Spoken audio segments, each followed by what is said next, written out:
Hello, everybody. Welcome to the Nairobi Health Show with Chris Gibson. Chris, thanks for coming on the show. I'm glad to be here. Today, we're talking skin. Yes. You are a skin guy. You help people improve their skin, look better, right? Take care of skin problems.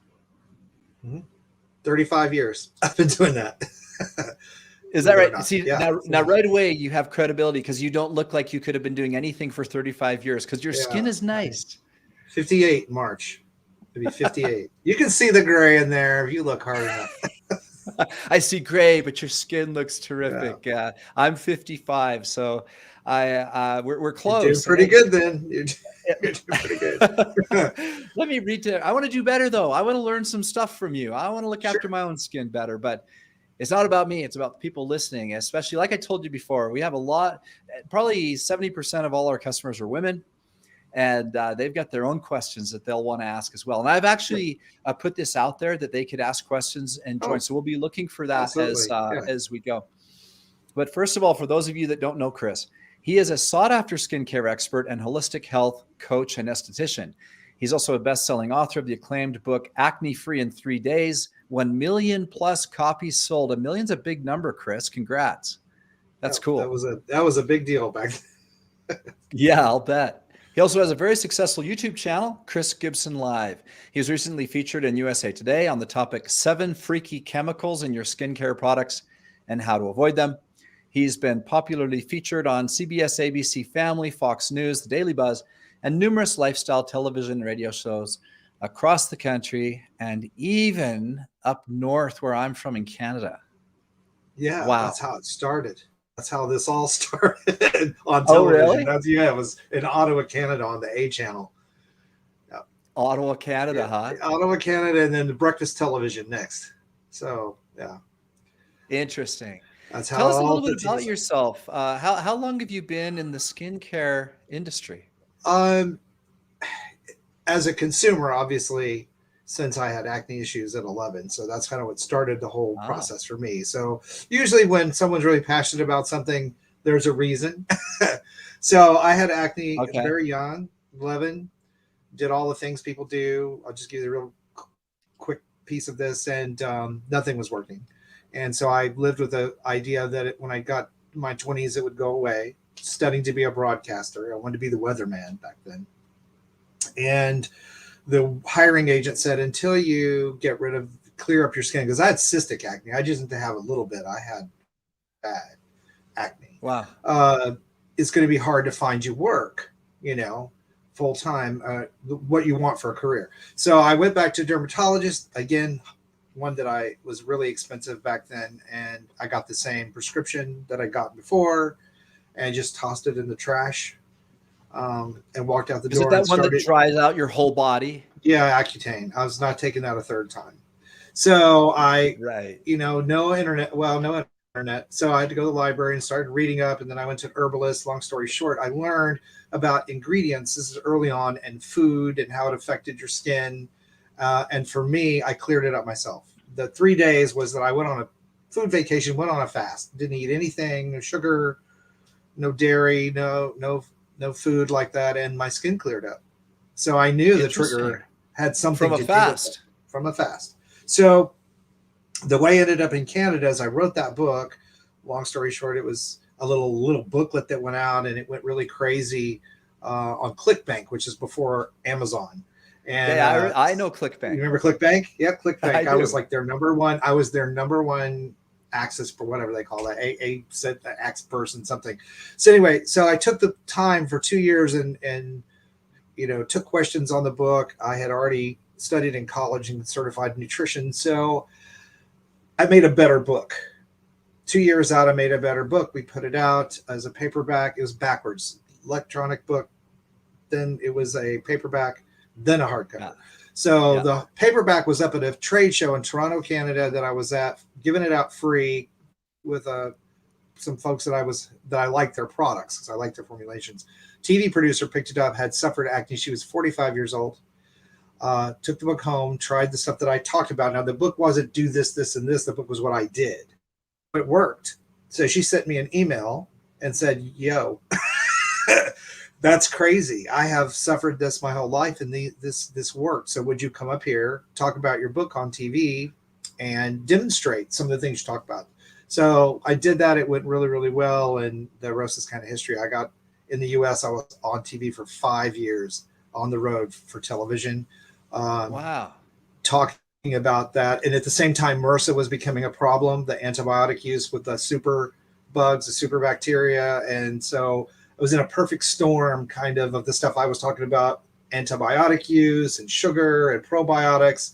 You know, we weren't peddling Activia quite yet. So there was a big sea change happening in the health industry on all of this. So it also included acne. So what we found was that sugar obviously impacts inflammation, which we know impacts acne now, not the chocolate, but the sugar in the chocolate. And we know that certain dairy products affect especially women with late onset acne, that the hormones can change and some of the ingredients in dairy can affect that. So we've learned a lot since then. And as I've gotten older, obviously the conversation has shifted more to anti-aging, reverse aging. How do I fix this problem, the sun damage I have because I didn't wear sunscreen? And I was really lucky because in those early days, from my great dermatologist and from the things I learned, I started taking care of my skin at 23. Like seriously, taking care of it.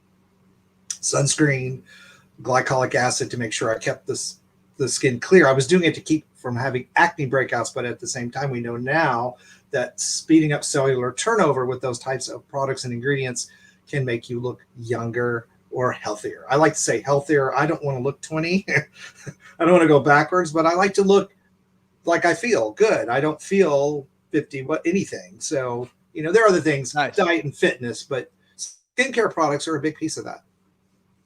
Fantastic. And for those of you listening, you are welcome to ask questions, whether you're on Facebook or YouTube. If you enter a comment, I will see it. If I ignore you, don't be offended. Half the time, it's only because you asked something I plan on asking anyway. And so, but if you have a question that I might not be asking, we would love to hear it, and we will take those, like I said, unless it's already on the agenda. So I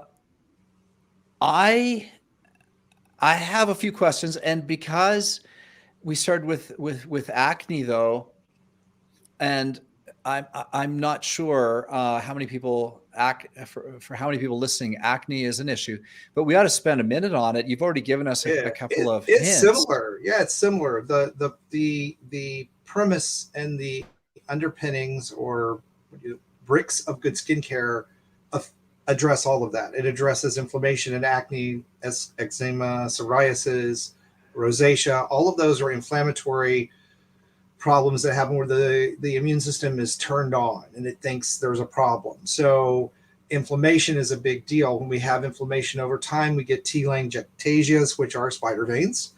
We get enlarged looking pores. We get puffy skin.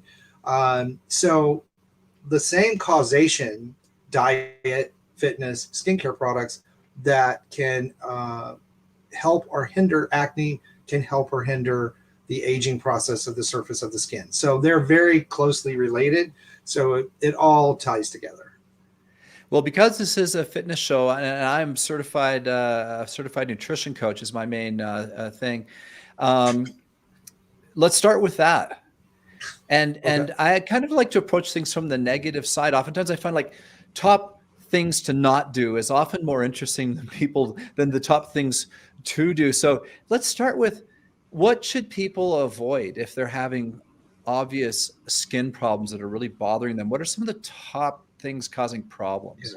Well, some people aren't going to like this, but alcohol, both in your products, denatured alcohol on your skin, and drinking too much alcohol is a big problem for skin. It dries the skin out, also weakens the bonds in fibroblasts, and it hinders production of collagen. When you add to that refined sugars, if your diet is high in refined sugar, we know now that weakens cell walls. It also does not help your collagen production whatsoever. And as we get older, we lose some of that collagen in our skin. So we want to preserve that. So pulling back on the alcohol, I don't know, it's that time of year where we're doing a lot of parties, and I get it.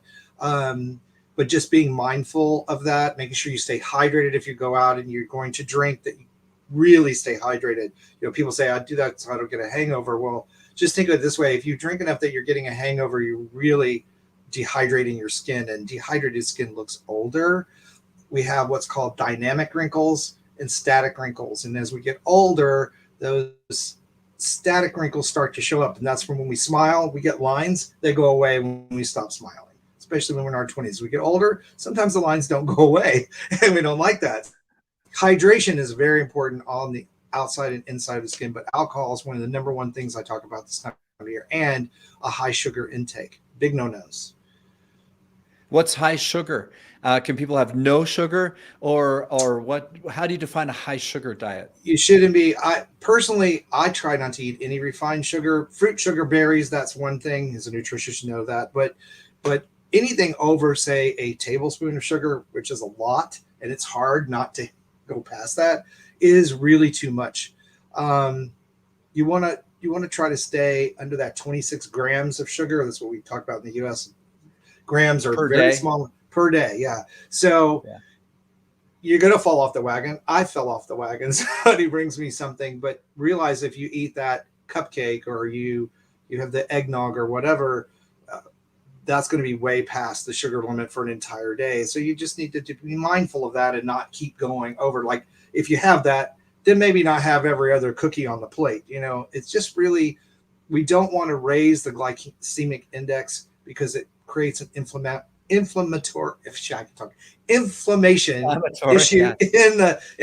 issue in the body, and the inflammation in the skin is going to lead to that rough look, that's puffiness. It's going to look to red, flushed look, large pores.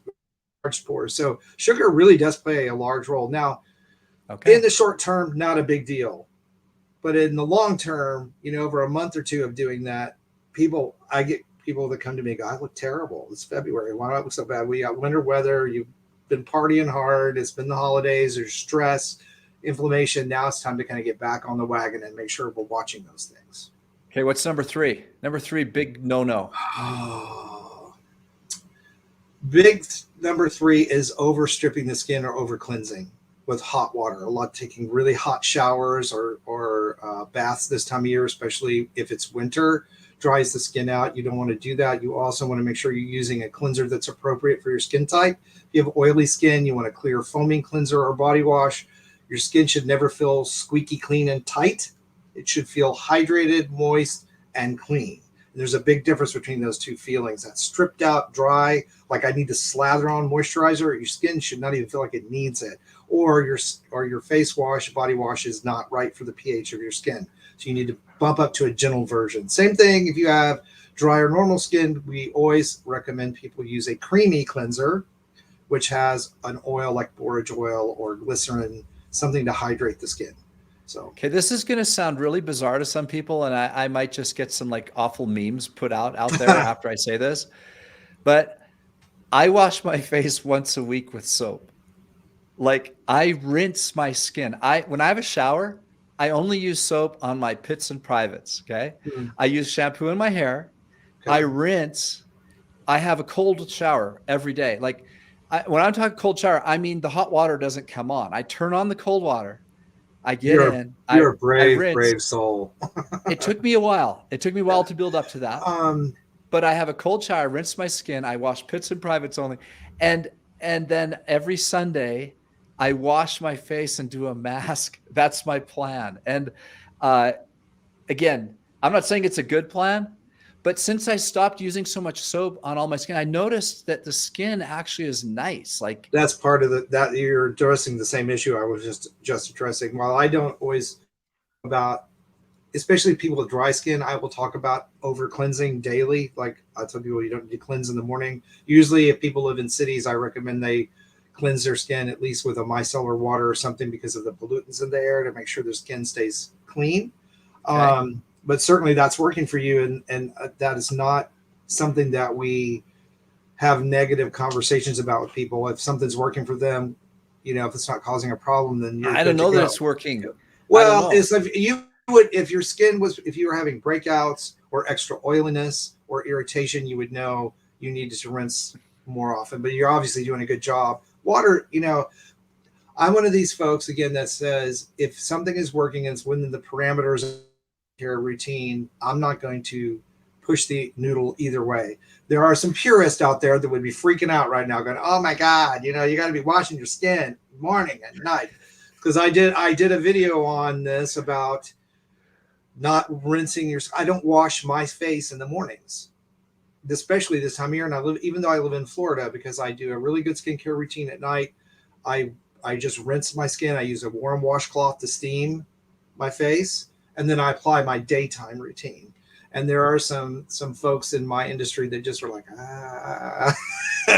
But, you know, it works really well for me. If I do wash it too much, I get dry skin patches. So I don't do that. So it really is listening to your body above whoever you're listening to what your body is telling you is going on with your skin. And obviously you look fine, so it's working for you. And what I'm doing is working fine for me. So. But what would you typically tell men, your average guy, a routine, daily, weekly, monthly? Yeah, daily, I would say and I have half the people on my YouTube channel are guys. It depends on your skin type. That has a lot to do with this answer. Okay. Depends on if you have facial hair or don't, because facial hair traps oil and bacteria. So you got to make sure you clean that area and you don't get a lot of skincare products all caked in there or in your hairline, but you get a breakout. But generally, it is what we just said. You want at least a night cleansing to get off touching your face. If you use sunscreen, you want to get all that chemical off your skin every day. I tell guys they need to apply a light water weight moisturizer if they have dry skin, one with ceramides like a CeraVe product or night cream. Guys need the same kind of treatment on their skin for anti-aging if that's their concern. So, you know, in the morning, definitely a vitamin C serum is what I usually recommend, or an alternative if your skin is sensitive to that.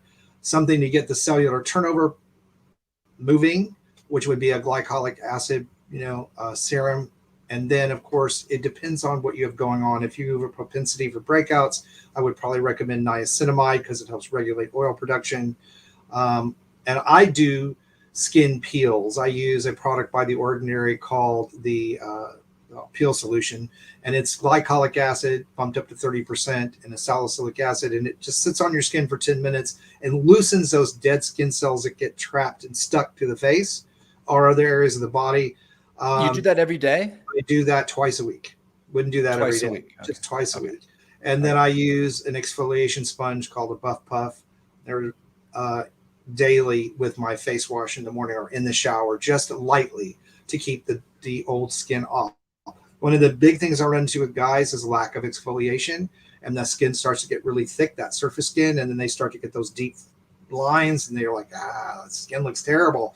What do I have? Big pores and all this stuff. And then when they start the exfoliation process, within a couple of weeks, they're like, wow, that made a huge difference. And then hydration, of course. And I recommend retinols to a lot of people if they have sun damage, because it does such a great job, the retinoic acid, of removing precancerous skin cells, helping to speed up that cellular turnover, but also helping to promote collagen production, because collagen is what actually keeps your skin thick. That thickness that we feel, that deepness, is collagen. That's the collagen layer. So. Okay, so for women now, let's start at 18 and above. And I don't know how many categories there are. Like in health, often childbearing years is one age we address, and then post childbearing years. I'm not sure if there's more age derivatives among women where the skincare needs change. There are blocks of ages, and you're right. I mean, skin changes as we age. Just like I was saying, the cellular turnover slows down. We lose some collagen. Maybe we lose some oil production. For some people, post menopausal, they have more oil, and especially around this area of the face, and they get breakouts, and they're like, why am I getting breakouts? I never had bad skin. So it really, I can give a general answer, which will be easy to do, but then it really is looking at your specific issues. So in general, again, it's the same thing. It would be making sure that you're using some sort of cleansing mechanism, a micellar water plus a appropriate cleanser to get any cosmetics off the face. We do not want to leave makeup or cosmetics on the face. Sunscreen, we want that all off, especially at night, obviously, is what I'm talking about. And then we want to use a good hydration, a retinol.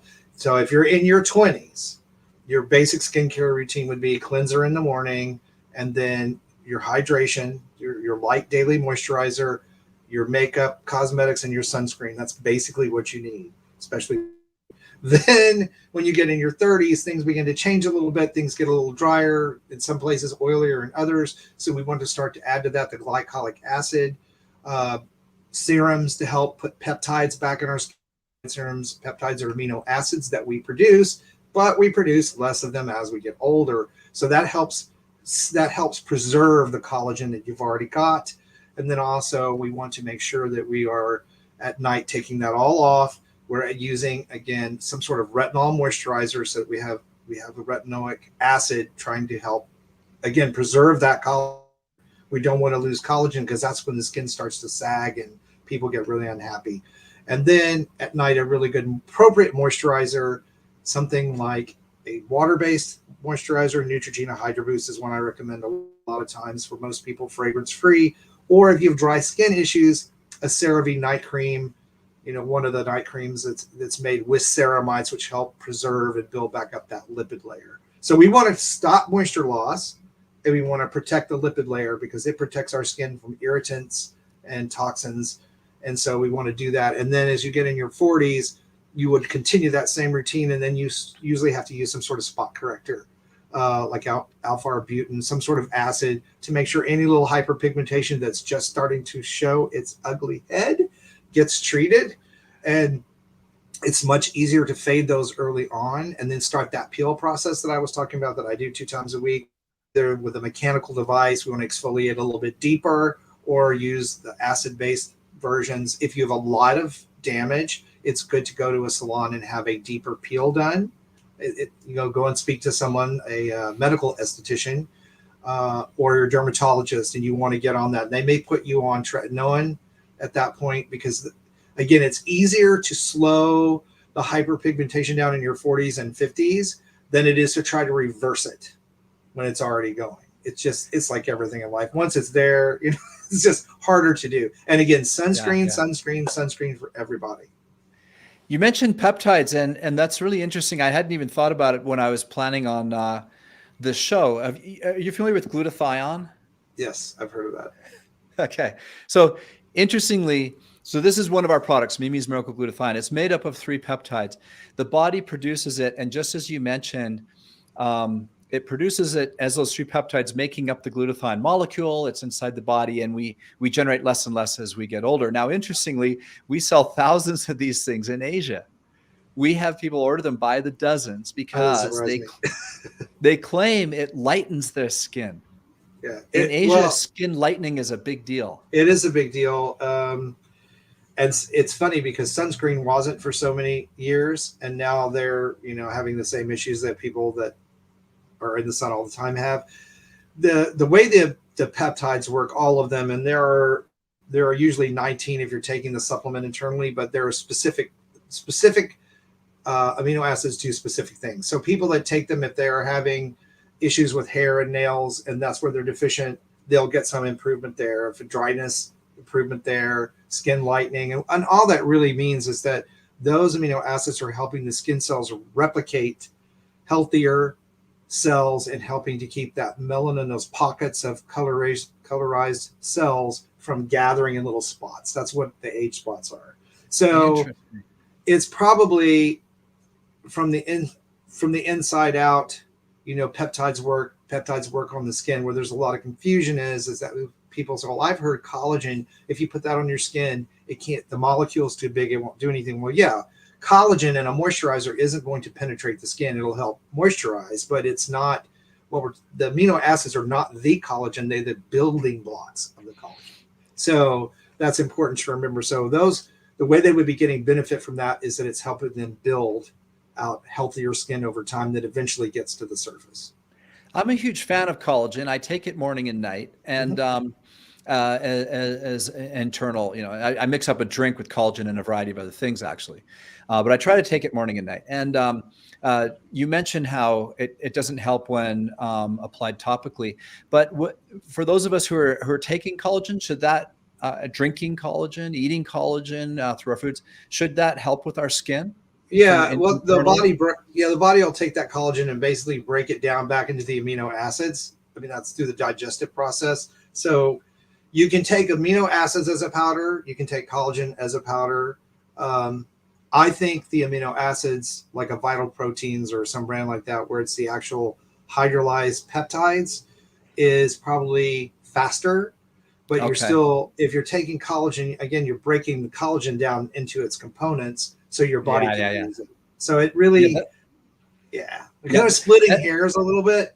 Yeah. No, but it's a real issue. You know, with this, there's a reason this is a spray bottle, because we want people to spray it in their mouth, have it go into the cell wall, the bloodstream through the cell walls of the mouth. If they swallow this glutathione, the stomach will break it down into the peptides, and they don't have glutathione.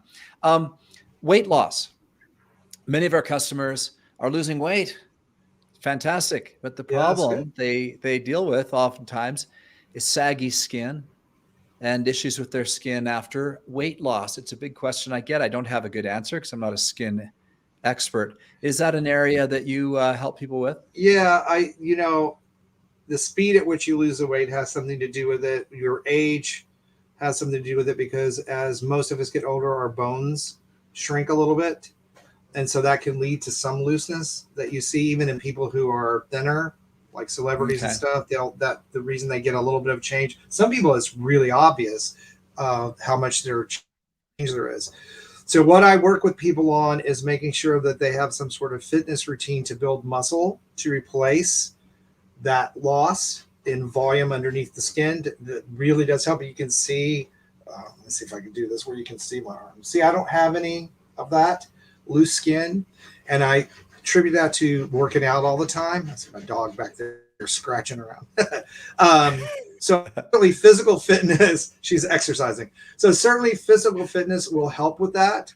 The speed at which you lose the weight has a lot to do with that.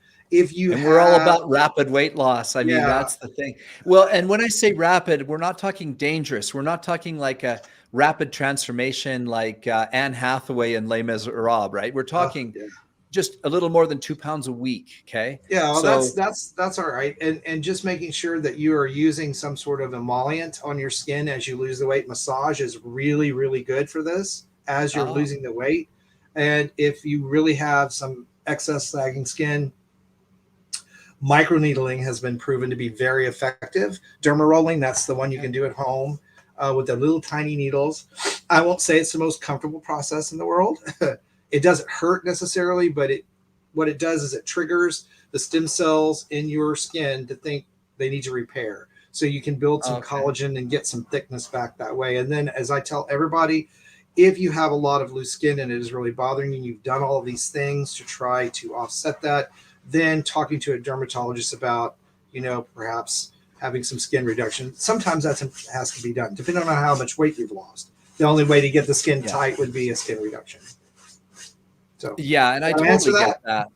Yes, and I knew that there's going to be some people, if maybe they lost, a huge amount, 100 pounds, 150 pounds, that's just often not going to be healed naturally, right? I mean, I think we just have to face the fact that some people will have to require a minor surgery. I'm very honest about that. Yeah, on my channel, I'm honest about do these things. Take your selfie when you start at 30 days, 60 days, 90 days, so you can see the progress you're making.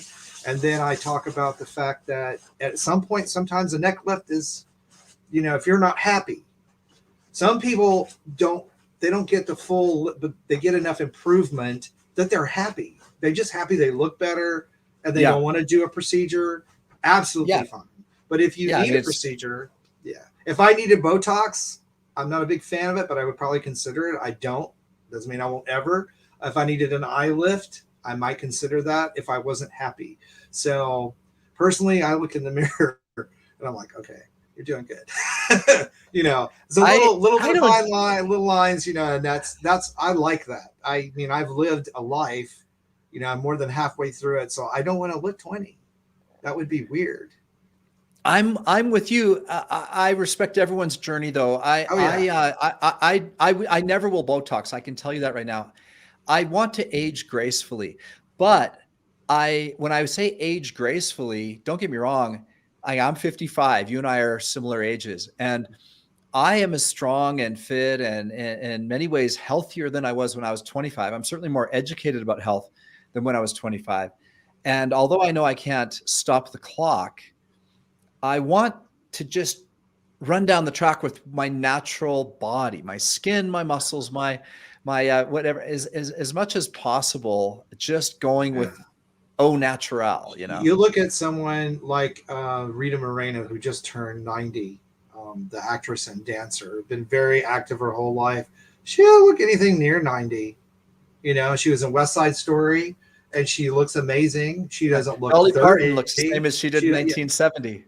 Yeah, she's had some help with that. Rita Moreno has not had help with that, but she does talk. Okay. She does talk about when they question that. You'll notice with some of the folks that have not had a lot of plastic surgery, and again, whatever you want to do, they usually have been very careful about alcohol, their diet. They're very up on supplementation like vitamin K2 and omega-3s and what that does, and then they're very active people. They do yoga or they walk or they swim or they dance. They are very active people. And study after study this year came out reaffirming how much just the smallest amount of physical activity added into a week can make a difference in a person's health. You can actually take back biological years. I have a video that's just come out talking about taking 3 years off your biological age in 8 weeks by doing these things at studies where they've gone on humans and taken biopsies, thicker collagen, better circulation, better nitric oxide and oxygen levels in the blood, look better. They are healthier. They've rolled that clock back. So, I mean, and that doesn't cost anything. That's free. Email me. That's interesting. It's a topic I just covered today, actually. Today on our private Facebook group, I was telling everyone about recent research into similar issues. It had to do with weight loss. Yeah, I put that study in the video, Health Got study. It's I will send you the link. It is it's very fascinating to read that. The viability of reverse aging is what the study was, and it talks about all of these things that people can do that make just a huge difference. I mean, I know for someone my age and my peer group, and most of my friends are younger, which isn't surprising when you think about it. But the people that are in my peer group, I think out of all of them, I'm only one of 3 of us that are not on any kind of medication of it, like blood pressure medicine or something. We're not on it. I take my supplements. I do my vitamin C and my D3 and my K2 and all that stuff and my collagen peptides. So you could call that medication, but I'm not on prescription medication of any kind. And I find that just lovely. I don't want to be on that stuff, you know? So, yeah. And by the way, we're sending you $100 gift card to our store, Dairobi. So you can buy yourself some supplements there. Okay. And then I'll review them. They'll be on my channel. That would be terrific. That would be outstanding. And when you send me that link, we'll add that to a playlist on our side too, so that people can see that as well. Nice to read these independent studies. Yeah, it's nice to read something independent that's not tied to a pharmaceutical company. It's like, oh wow, they really tested that. So. Yeah. Interesting. Well, it's been fantastic. You've given us a ton of great information. I'm trying to think if I don't want to leave anything out. You've covered women throughout various ages. You've covered a routine for men. You've covered a variety of problems. Is there anything that you would like to add that we haven't discussed yet about skincare, generally speaking? Really just most people don't have a strategic routine, and you need one. It needs to be a habit, just like brushing your teeth. So whatever you're going to do, and then to take that selfie when you start, it's really important because skin is very slow. It takes a long time for collagen to build and new skin cells make it all the way to the surface where we see a difference. So 30 days out, 60 days out, 90 days out, and look at the difference. And you'll build, just like with weight loss, when you start to see the results after that 30th day, it's like, okay, maybe I should keep doing this. The motivation gets easier because you look better. Saying it's no different. And listen, you got to try the cold shower thing. It's easy in Florida. I have done that. Oh yeah. In the summer, I don't use hot water. I don't have to. The tap water is 80 degrees. So it's like, you don't need. But when I lived in Pennsylvania, the water, I had spring water in the house, and it was 45 degrees in July. It never changed. 45-degree water, no matter when it was. Oh, ours gets warmer. Right now, it's the middle of winter, and it's freezing cold. And I like it now because I've done it for a few years and I'm used to it. But I visit my kids in Texas and I turn on the cold water. It's not cold. No. Tap water in the South is not cold. But there's a lot to the cold showers. It does a lot for your circulation. It does a lot. It does a lot for that. So, I can see where that would be a benefit. You probably feel jazzed when you come out of there. You're like, well, I'm ready for the day. You do feel good, but no one wants to do it. I don't talk about it that much because I love it. For me, it's been great. It took me months to get used to it, to finally. So now you need to do their stuff where you go jump in Lake Michigan or Lake Erie or whichever one that's frozen or half frozen and see how you do with that. I got to tell you, 31-degree water. Submersion is a totally different animal than a shower. Totally different. You can get the shower ice water, but it's still just a sprinkle, right? There's a huge difference in jumping in. Those guys, I like, y'all are crazy. I don't want to do that. I would never do that. So no, me neither. Right. Well, Chris, has been absolutely fantastic. Thank you so much for coming on the show. Absolutely. Yeah, and tell people how they can learn more about you and what links. We'll put all these in the show notes, but how do people learn more about you and your channel and what other social media? Sure. It's the best thing to do is go to the YouTube channel because that's where the most resources are. The videos, you can go there, type in Chris Gibson, and I'll come up first. You can type in a skincare issue next to my name. It's like an encyclopedia. Chris Gibson acne. All those videos will come up. So nice. I've covered 464 videos. So I've pretty much covered everything. And then, of course, you can always comment, ask questions. And then my links to my social media are on those videos in the descriptions. But Instagram's Chris Gibson. Friends. My interactive blog is Skin So Fabulous. Again, you can just put that in Google, and it's the only one. And that one is a free blog, but it's interactive where people can talk to each other. And they can ask me questions directly. There are courses in there, little questionnaires you fill out, tells you what your skin type is, what type of products are best for you. So I've got all that in there. It's really nice. Nice.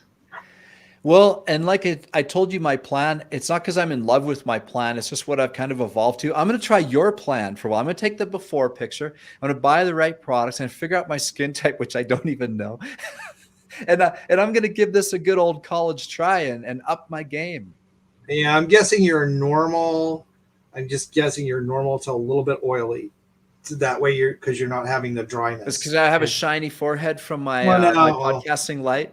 I have that too. But but I'm oily. And my dermatologist said, I know you hate the acne, but the oil is so good that you're oily because it will give you benefits through your whole life, protecting you from sun damage, helping you not to wrinkle. So maybe he's right. Maybe it's just the oil and all this is for naught. Just kidding. No, it really does make a difference. People come back and tell me, wow, that made a big difference in my skin. So it works. Well, that's what we're looking for. And I think you've given us lots of ways to do that. So Chris, again, thanks so much for coming on the show. I enjoyed it. And for those of you listening, this is Dave Sherwin wishing you health and success.